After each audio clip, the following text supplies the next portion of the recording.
नमस्कार मित्रों, स्वागत है आपका आपके अपने चैनल टीम शिक्षा में। मैं आपका मित्र आपका हार्दिक अभिनंदन करता हूं। तो दोस्तों, फिर से मैं important question series physics part 28 के साथ आपके सामने प्रस्तुत हूं। तो दोस्तों, इसके पहले मैंने जितनी भी सीरीज़ कराई हैं आप उनको जाके गो थ्रू कर सकते हैं। डिस्क्रिप्शन में मैंने लिंक को शेयर कर दिया है, तो आप जाएं और सारी की सारी सीरीज़ को गो थ्रू करें। इससे आपका जो फिजिक्स का टॉपिक है वो कम्प्लीटली रिवाइज हो जाएगा। साथ ही साथ मैं टॉपिक्स को भी पढ़ा रहा हूं। अभी तक मैंने टोटल 3 टॉपिक पढ़ाए हैं और चौथा टॉपिक जल्दी ही आने वाला है। और धीरे धीरे मैं फिजिक्स का पोर्शन कंप्लीट कर दूंगा और अब बहुत जल्दी ही मैं बायोलॉजी की क्वेश्चन सीरीज को स्टार्ट करने वाला हूँ। तो ठीक है दोस्तों, आपका ज़्यादा समय न लेते हुए हम शुरू करते हैं। ये कुछ हमारे क्वेश्चंस ऑफ द डे होते हैं जिनके बारे में हम बाद में परिचर्चा करेंगे। तो चलिए हम पहले प्रश्न से शुरू करते हैं। प्रयास है। देखिए, प्रयास का मतलब क्या है? एफर्ट। अगर आप इंग्लिश में बात करेंगे एफर्ट, तो एफर्ट आपका क्या होता है? पहला ऑप्शन क्या कह रहा है कि एक झुका हुआ समतल एक छड़ी के चारों ओर लिपटा हुआ। जी नहीं। बल को मापने के लिए प्रयुक्त एक इकाई है। बिल्कुल नहीं। देखिए, आप लोग उत्तोलक वाला चैप्टर पढ़े होंगे तो उसमें आपका आता है आलम्ब, आता है प्रयास, आता है। तो देखिए, इसका जो ऑप्शन डी है, एक साधारण मशीन पर प्रयुक्त बल। जब हम एक साधारण मशीन पर कोई बल लगाते हैं उस बल को ही हम प्रयास या एफर्ट कहते हैं। तो चलिए अगले प्रश्न पर चलते हैं।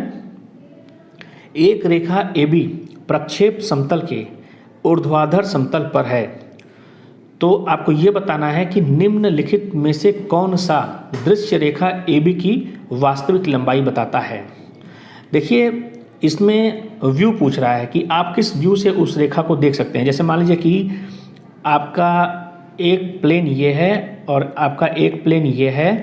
एक लाइन ऐसे खींची गई है, एक लाइन ऐसे खींची गई है और लाइन AB के बारे में पूछ रहा है कि वास्तविक लेंथ आपको कैसे पता चलेगी। तो देखिए, ये हमारा हो जाता है साइड व्यू, ठीक है, और ये हमारा हो जाता है फ्रंट व्यू, ठीक है। तो जब आप फ्रंट व्यू से देखेंगे तब आपको रेखा की वास्तविक लंबाई पता चलेगी, ठीक है। तो देखिए, ये हो जाएगा आपका ऑप्शन फ्रंट व्यू। देखिए, ये क्वेश्चन एक बार RRB JEE में पूछा गया है और ये बेसिक इंजीनियरिंग में भी पूछा जाता है और मुझे लगा कि ये प्रश्न रिपीट कर सकता है, इसलिए मैंने इस प्रश्न को आपके सामने प्रस्तुत किया है। तो चलिए अगले प्रश्न पर चलते हैं। तो दोस्तों, इस प्रश्न में ये पूछ रहा है कि केवल वह भाषा जिसे कंप्यूटर समझ सकता है कौन सी है। तो देखिए दोस्तों, कंप्यूटर सिर्फ बाइनरी लैंग्वेज को समझता है और जो हमारी बाइनरी लैंग्वेज होती है वो 0 और 1 के फॉर्म में होती है। 0 और 1 के फॉर्म में होती है। तो देखिए, 0 का मतलब होता है ऑफ, 1 का मतलब होता है ऑन। बाकी देखिए, जो ऑप्शंस में दिया है असेंबली लैंग्वेज या बेसिक लैंग्वेज, सी लैंग्वेज, कंप्यूटर डायरेक्टली इनको नहीं समझता है। इनके लिए एक प्रकार के कह लीजिए कि इंटरप्रेटर की ज़रूरत पड़ती है जो सी लैंग्वेज को या बेसिक को या असेंबली लैंग्वेज को बाइनरी कोडिंग में कन्वर्ट करते हैं। उसके बाद कंप्यूटर इस प्रकार की भाषा को समझता है। तो कंप्यूटर अगर आपसे पूछा जाए कि केवल कौन सी भाषा समझता है तो सिर्फ और सिर्फ बाइनरी समझता है। उसको 0 और 1 के अलावा कुछ समझ में नहीं आता है। तो ठीक है दोस्तों, अगले प्रश्न पर चलते हैं। कंप्यूटर में डेटा की सबसे छोटी इकाई है। देखिए, मैं आपको बता दूं, हम लोग शुरू करते हैं जैसा कि इसमें दिया है किलोबाइट। जो हमारा किलोबाइट होता है KB, वो होता है 1000 बाइट, ठीक। और जो हमारा एक बाइट होता है, एक बाइट में हमारा होता है 8 बिट कह लीजिए या 2 निबल कह लीजिए, ठीक है। और एक निबल बराबर हमारा होता है 4 बिट। तो अब आपको समझ में आ गया होगा कि सबसे छोटी इकाई कौन सी होती है? बिट होती है। तो इसका उत्तर होगा बिट। तो दोस्तों, एक आप हायरार्की देख लीजिए। मैं आपको एक सिंपल हायरार्की बता देता हूँ। देखिए, एक होता है आपका GB जिसको कहते हैं गीगाबाइट। उसके बाद आपका आता है MB जिसको कहते हैं मेगाबाइट। उसके बाद आता है KB जिसको आप कहते हैं किलोबाइट। उसके बाद आता है आपका बाइट, बाइट के बाद आता है निबल और निबल के बाद आपका आता है बिट। आप GB के ऊपर भी जा सकते हैं। जीबी के ऊपर आपका टीबी आता है, टीबी के ऊपर आपका पेंटाबाइट आता है, जेटाबाइट आता है, लेकिन हमारे हिसाब से जीबी तक अगर आपको याद है तो कोई प्रॉब्लम वाली बात नहीं है। तो चलिए हम अगले प्रश्न पर चलते हैं। ओजोन परत की मोटाई किसके द्वारा नापी जाती है? देखिए, डॉप्सन यूनिट के द्वारा ओजोन परत की हम मोटाई नापते हैं, और एक डॉप्सन यूनिट जो होती है हमारी वो 0.01 mm के बराबर होती है। और देखिए, जो आपका ओजोन लेयर है, ओजोन लेयर जब हमारी कमज़ोर होने लगती है तो सूर्य से आने वाली अल्ट्रावायलेट किरणें जब हमारी स्किन पर पड़ती हैं तो हमारे स्किन को डैमेज करती हैं और हमें स्किन कैंसर का खतरा बन जाता है। इसलिए ओजोन परत हमारे लिए अत्यंत महत्वपूर्ण है। देखिए, ये एडिशनल इन्फॉर्मेशन थी जो मैंने आपको शेयर की। चलिए अगले प्रश्न पर चलते हैं। एक निबल कितने बिट्स के बराबर होता है? ये मैंने आपको बता ही दिया है, 4 बिट्स के बराबर होता है। अगले प्रश्न पर चलते हैं।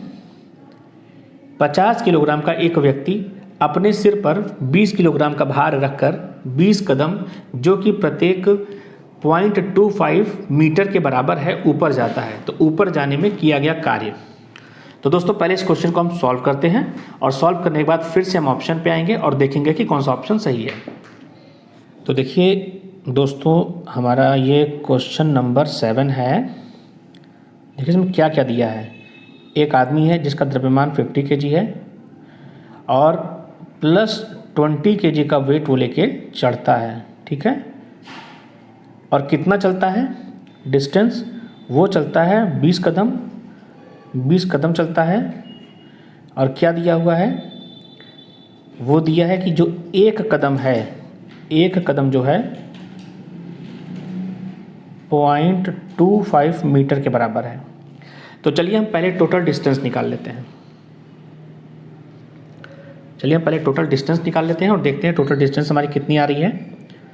तो जो हमारी टोटल डिस्टेंस आएगी वो आएगी 20 में हम 0.25 से मल्टीप्लाई कर देंगे तो ये हमारी आ जाएगी 5 मीटर, ठीक। अब चलिए हम देखते हैं कि उसने कितना कार्य किया है। तो देखिए दोस्तों, थोड़ा सा ट्रिकी था ये। देखिए इसमें क्या करा कि 50 किलो का आदमी है और 20 किलोग्राम लेके चढ़ता है। तो जो इसका टोटल वेट आएगा, टोटल वेट जो होगा 50 + 20, ये हो जाएगा 70 kg। अब हमको कार्य निकालना है। और देखिए दोस्तों, अब ये क्या कर रहा है कि 20 किलोग्राम के वस्तु को लेके ऊपर चढ़ रहा है। तो जब ऊंचाई की बात होगी तो आपका जो कार्य होगा वो स्थितिज ऊर्जा के बराबर होगा, मतलब mgh। तो अब इसमें आपको सबकी वैल्यू पता है। तो देखिए, जो हमारा m है वो 70 है, जो g की वैल्यू है 9.8 है, और जो h की वैल्यू है वो 5 मीटर है। अब हम मल्टीप्लाई करते हैं 350 × 9.8, ठीक है। तो अप्रॉक्स हमारा अगर 9.8 को हम 10 मान लें तो 3500 जूल आना चाहिए, ठीक है। मतलब इसी के आसपास हमारा आएगा। चलिए मैं एक बार फिर से आपको बता देता हूँ कि मैंने क्या क्या किया है। तो देखिए दोस्तों, हमारा क्वेश्चन क्या कह रहा था कि एक 50 किलो का आदमी है, ठीक है। एक 50 किलो का आदमी है और 20 किलोग्राम के वेट को लेकर चढ़ता है। टोटल कितना कदम चलता है? 20 कदम चलता है। और क्वेश्चन में दे रखा है कि एक कदम उसका 0.25 मीटर के बराबर है। तो पहले हमने क्या किया, हमने टोटल डिस्टेंस निकाल ली। देखिए हमने क्या किया, टोटल डिस्टेंस हमने निकाल ली। तो हमारी टोटल डिस्टेंस आ गई 5 मीटर। फिर हमने टोटल वेट निकाल दिया 70 kg। अब हम फार्मूला लगाएंगे वर्क का। तो देखिए हमारा जो वर्क होगा वो हो जाएगा W = mgh। देखिए m की वैल्यू हमको पता ही है, g की वैल्यू हमको पता ही है, h हमने निकाल ही लिया है। जब इसको हमने सॉल्व किया तो लगभग हमारा अप्रॉक्स 3500 जूल आया। अब चलिए प्रश्न पे चलते हैं और चल के देखते हैं कि इसके नियरेस्ट कौन सा ऑप्शन है, वही हमारा उत्तर होगा। तो देखिए दोस्तों, ये हम फिर से प्रश्न पर आ गए। तो देखिए इसमें जो हमारा ऑप्शन दिया है 3430 जूल, वो 9.8 के हिसाब से ये लगाया है। हम लोगों का लगभग 3500 जूल आ रहा था, तो 3430 जूल इसका सही उत्तर होगा। तो चलिए अगले प्रश्न पर चलते हैं। किसी कण का बल और विस्थापन बल की दिशा में दोगुने हैं तो कार्य कितना होगा।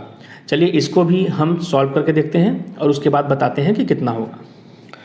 तो दोस्तों देखिए इसमें क्या बोल रहा है, ये रहा हमारा 8वां प्रश्न। इसमें ये बोल रहा है कि पहली बात W = F × D होता है, बल गुणे बल की दिशा में विस्थापन।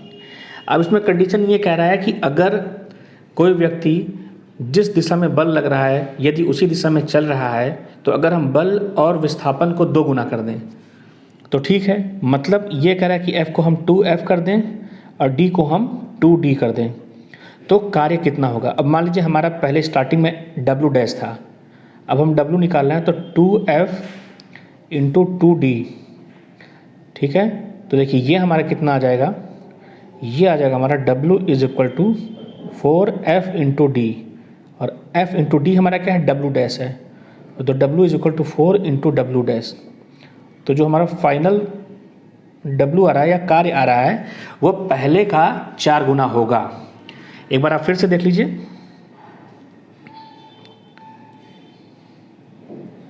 देखिए प्रश्न में ये बोल रहा था कि एक व्यक्ति है जिस दिशा में बल लगता है उसी दिशा में वो विस्थापन करता है, तो उसका जो कार्य हम निकालेंगे वो हो जाएगा W डैश बराबर F × D, W डैश बराबर F × D, ठीक है। अब इसमें क्या कह रहा है कि अब हम कह रहे हैं कि बल को दुगना कर दें और डिस्प्लेसमेंट को भी दुगना कर दें तो हमारा कार्य जो अब आएगा पहले के कंपैरिजन में कितना होगा। तो पहले के कंपैरिजन में हमको जब कार्य निकालना है तो हमने क्या किया, F = F × D रखा और यहाँ पर F की जगह पे 2F और D की जगह पे 2D। तो फाइनली जो हमारा कार्य आया है वो आया है पहले के अपेक्षा 4 गुना। तो हमारा उत्तर वो होगा जो 4 गुना होगा। तो चलिए प्रश्न पे चलते हैं और देखते हैं कि हमारा कौन सा ऑप्शन सही है। तो देखिए दोस्तों इसमें हमारा जो ऑप्शन बी है 4 गुना ही, ये हमारा राइट आंसर होगा। आइए अगले प्रश्न पे चलते हैं। विद्युत इस्त्री, देखिए इस्त्री मतलब क्या हो गया कि आयरन की बात हो रही है, इलेक्ट्रिक आयरन की यहाँ पे बात हो रही है, जो हम लोग प्रेस कहते हैं सामान्य भाषा में, इलेक्ट्रिक आयरन। पूछ रहा है कि इलेक्ट्रिक आयरन में मिश्र धातु के तार किस रूप में प्रयोग होते हैं। वे उच्च तापमान पर ऑक्सीकरण नहीं करते, वे उच्च तापमान पर नहीं जलते। तो देखिए इसका जो सही उत्तर होगा वो होगा सी, ए और बी दोनों। इस प्रकार से मिश्र धातु से बनाया जाता है कि जब टेम्परेचर हाई रहेगा तो ऑक्सीकरण नहीं होगा, जिसकी वजह से हमको टेम्परेचर भी अच्छा मिल जाएगा और सरफेस भी गर्म हो जाता है और हमारा कपड़ा भी अच्छे से प्रेस हो जाता है। तो चलिए अगले प्रश्न पे चलते हैं। भारत में विद्युत आपूर्ति के मापदंड हैं। देखिए हम बात करें तो हमारे यहाँ जो वोल्टेज है वो 220 वोल्ट है, अगर हम फ्रीक्वेंसी की बात करें वो 50 हर्ट्ज है और अगर हम करंट की बात करें तो वो 5/15 एम्पियर है, ठीक है। तो अब देख लीजिए ऑप्शन, और मेरे ख्याल से पहला ऑप्शन ही सही है। ये हमारे यहाँ स्टैंडर्ड मतलब है कि हमारा जो वोल्टेज रहेगा जो घरों में आता है बिजली वो तो 220 वोल्ट रहेगा, हमारी फ्रीक्वेंसी 50 हर्ट्ज रहेगी और जो हमारी करंट है वो 5/15 एम्पियर। 5/15 का मतलब है कि घरों में हमारे यहाँ जैसे कि 5 एम्पियर तक में काम चल जाता है, लेकिन कोई बड़ी बड़ी इंडस्ट्री है और हैवी मशीनरी लगाई जा रही है तो वहाँ पे हमको अप टू 15 एम्पियर तक ज़रूरत पड़ती है। तो चलिए अगले प्रश्न पे चलते हैं। प्राथमिक रंग कौन कौन से होते हैं। तो प्राथमिक रंग आप सब लोगों को पता है, रेड, ग्रीन एंड ब्लू। चलिए अगले प्रश्न पे चलते हैं। अपवर्तक सूचकांक क्या होता है। देखिए इसको कहते हैं, इसको इंग्लिश में कहते हैं रिफ्रैक्टिव इंडेक्स, रिफ्रैक्टिव इंडेक्स, ठीक है, जिसको हम म्यू से रिप्रेजेंट करते हैं, इसको हम म्यू से रिप्रेजेंट करते हैं। देखिए ये सीधे सीधे अगर आपको इसका फॉर्मूला याद है तो आप खुद ब खुद इसका उत्तर दे लेंगे। देखिए इसका जो उत्तर होगा वो हो जाएगा बी। इसे वैक्यूम में प्रकाश की गति के वैक्यूम में प्रकाश की गति और माध्यम में प्रकाश की गति के अनुपात के रूप में परिभाषित किया जाता है, ठीक है। हम रिस्पेक्टेड रेशियो लेते हैं कि वैक्यूम में प्रकाश की गति कितनी है और माध्यम में प्रकाश की चाल कितनी है, इसी के रेशियो को हम अपवर्तक सूचकांक कहते हैं। तो चलिए हम अगले प्रश्न पर चलते हैं। कौन से नियम में कहा गया है कि एक शरीर द्वारा गर्मी के नुकसान की दर शरीर और आसपास के तापमान में अंतर के समानुपाती होती है। देखिए प्रीवियस वीडियो में मैंने आपको ये बताया था, ये न्यूटन का शीतलन नियम है कि मतलब जैसे कि अगर आप मान लीजिए कि आपकी जो सराउंडिंग्स हैं, ठीक है, उस सराउंडिंग्स को अगर आप क्लोज कर दीजिए, क्लोज सराउंडिंग्स हैं, और अगर कोई वस्तु रखी है तो उसमें जो ऊष्मा का ह्रास होता है, हानि होती है, ठीक है, वो उसके आसपास के टेम्परेचर के डिफरेंस के समानुपाती होती है। जैसे कि मान लीजिए कि अगर कोई ब्लैक बॉडी है और वो किसी कमरे में रखी हुई है, और अगर मान लीजिए कि ब्लैक बॉडी का टेम्परेचर अगर 2 डिग्री हमारा कम हो जाता है तो उसके सराउंडिंग्स में भी वो 2 डिग्री का डिफरेंस आया होगा। वही बात इसमें कही जा रही है, यही न्यूटन का शीतलन नियम भी होता है। बाकी किरचॉफ्स लॉ क्या है, ये हम लोग जब भी इलेक्ट्रिक सर्किट के बारे में बात करते हैं तो किरचॉफ्स लॉ आता है कि किसी जंक्शन पे आने वाली सारी करंट्स और उस जंक्शन से जाने वाली सारी करंट्स, ठीक है, मान लीजिए कि ये करंट आ रही है, कुछ करंट जा रही है, तो इनका अगर हम बीजगणितीय योग निकालते हैं, जैसे I1 plus I2 plus I3 plus I4, इनका बीजगणितीय योग 0 होता है, ठीक है। डॉपलर इफेक्ट आपने सुना होगा, इको के बारे में, प्रतिध्वनि के बारे में बताता है, ठीक है। तो चलिए हम अगले प्रश्न पर चलते हैं। श्रव्य तरंगें क्या होती हैं, मतलब उनकी रेंज पूछ रहा है। तो सबसे पहले इनकी जो रेंज होती है वो 20 हर्ट्ज से लेके 20,000 हर्ट्ज के बीच होती है। एक आपकी अपश्रव्य होती है, ठीक है, जिसको हम सुन नहीं पाते, वो होती है हमारी 20 हर्ट्ज से कम, 20 हर्ट्ज से कम। और एक हमारी पराश्रव्य होती है, उसको भी हम सुन नहीं पाते हैं, उनको चमगादड़ वगैरह सुनते हैं। ये होती है 20,000 हर्ट्ज से अधिक, ठीक है। तो ये हो गया हमारा एडिशनल इन्फॉर्मेशन। हम अगले प्रश्न पे चलते हैं। निम्नलिखित में से कौन एक विद्युत चुंबकीय तरंग है। तो देखिए इसमें अगर आप देखेंगे तो जो हमारी इंफ्रारेड किरणें होती हैं वो हमारी विद्युत चुंबकीय तरंगें होती हैं। अगले प्रश्न पे चलते हैं। हुक का नियम क्या है। देखिए हुक का नियम ये कहता है F = K × X, ठीक है। K क्या होता है, ये कांस्टेंट होता है। F क्या है, ये हमारा बल है।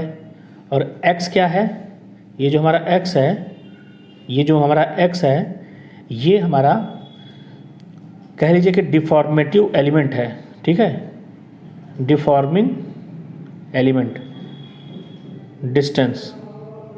मतलब जैसे मान लीजिए हुक्स क्या बताते हैं कि अगर हम एक इंस्ट्रूमेंट लेते हैं और उसमें हम स्प्रिंग को टाइट कर देते हैं इस तरीके से, जिसका एक सिरा जो है, एक सिरा टाइट हो जाता है और दूसरे सिरे पर हम बल लगा के यदि उसको खींचते हैं प्रत्यास्थता की सीमा के अंदर, मतलब उसकी इलास्टिसिटी लिमिट के अंदर अगर उसको हम खींचते हैं तो वो जब हम बल हटा लेते हैं तो पुनः अपने स्टेट में आ जाता है, प्रीवियस स्टेट में आ जाता है, ठीक है। तो जो उस पर बल लगता है वो बल हमारा F = K × X होता है। तो इसमें क्या हो जाएगा, ऑप्शन बी हो जाएगा, तनाव सीधे आनुपातिक तनाव है, ठीक है, क्योंकि यहाँ पे प्रोपोर्शनल रिलेशन आता है, ना कि इन्वर्सली प्रोपोर्शनल, ठीक है। तो इसलिए इसका ऑप्शन बी सही होगा। चलिए हम अगले प्रश्न पर चलते हैं। अपवर्जन बल मतलब डिफॉर्मिंग फोर्स का अधिकतम मान क्या है या मूल्य क्या है जो एक पदार्थ लोचदार गुण को दर्शाता है और जिसके ऊपर पदार्थ इसे खो देती है। तो देखिए कुछ ज़्यादा ही शुद्ध हिंदी में लिख दिया है। उसके कहने का मतलब है कि कब उसके अंदर की इलास्टिसिटी की प्रॉपर्टी ख़त्म हो जाती है। तो इसका उत्तर हो जाएगा जब हम उसको इलास्टिक लिमिट से ज़्यादा डिफॉर्म कर देते हैं तो वो अपने प्रीवियस स्टेट में नहीं आ पाता है। अब इलास्टिसिटी क्या होती है, देखिए इलास्टिसिटी पदार्थ का वह गुण होता है जब हम किसी वस्तु पर या किसी पदार्थ पर जब बल लगाते हैं और बल लगा के उसको हम विकृत करने का प्रयास करते हैं या परिवर्तित करने का प्रयास करते हैं तो इलास्टिसिटी उस परिवर्तन का विरोध करती है और जब हम उस बल को हटा देते हैं तो पुनः अपनी प्रीवियस स्टेट में आ जाती है। लेकिन अगर हम इलास्टिसिटी लिमिट से ज़्यादा डिफॉर्म कर देंगे तो पुनः वह वस्तु अपने प्रीवियस स्टेट में नहीं आ पाएगी, ठीक है। तो चलिए हम अगले प्रश्न पर चलते हैं। तरल या गैसों की विभिन्न परतों के बीच सापेक्ष गति का विरोध करने वाले बल को क्या कहा जाता है। उसको हम विस्कस बल कहते हैं, जिसको हिंदी में हम कहते हैं श्यान बल, ठीक है। श्यान बल एक तरीके से पानी की जो परतें होती हैं, पानी के परतों के बीच में लगने वाले घर्षण बल को ही श्यान बल कहते हैं, ठीक है, तो चलिए हम अगले प्रश्न पर चलते हैं। विभिन्न पदार्थों के अणुओं के बीच आकर्षण बल को क्या कहा जाता है? देखिए, सतह तनाव तो नहीं कहा जाता है, कोहेसेंट फोर्स भी नहीं कहा जाता है। देखिए, चिपकने वाला बल इसको कहा जाता है, और अगर थोड़ा और परिमार्जित तरीके से बोला जाए तो इसको हम कहते हैं असंजक बल। असंजक बल, जिसको हम कहते हैं इंग्लिश में एडहेसिव फोर्स। एडहेसिव फोर्स, ठीक है। ये विभिन्न पदार्थ के अणुओं के बीच में लगता है। फॉर एग्जाम्पल, अगर आप शीशे के गिलास में पानी को लेते हैं और अगर आप शीशे के गिलास में पानी पी जाते हैं, तब भी कुछ ड्रॉपलेट्स जो होते हैं शीशे के गिलास में चिपके रहते हैं। तो देखिए, एक यहाँ पे ग्लास का अणु हो गया, मॉलिक्यूल हो गया, और एक वाटर का मॉलिक्यूल हो गया, दोनों आपस में चिपके हुए हैं। तो इनके बीच में जो फोर्स लग रहा है उसी को हम कहते हैं असंजक बल। तो चलिए हम अगले प्रश्न पर चलते हैं। बैरोमीटर में अचानक गिरावट का क्या संकेत है? तूफान का संकेत है। देखिए, अगर धीरे धीरे गिरता है, धीरे धीरे गिरता है, ठीक है,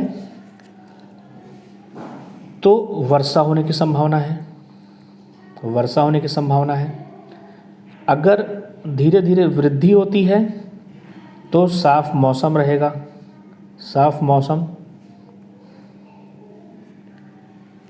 और जिसमें ऑप्शन सी दिया है ज्वार, ज्वार का बैरोमीटर से कोई लेना देना नहीं है, वो गुरुत्वाकर्षण के हिसाब से ज्वार भाटा आता है। तो इसका उत्तर था, जब तेज़ी से गिरावट आता है बैरोमीटर में तो तूफान आने की संभावना रहती है। तो दोस्तों, ये थी हमारी आज की सीरीज़, और उम्मीद करता हूँ कि आपको हमारी आज की सीरीज़ भी पसंद आई होगी।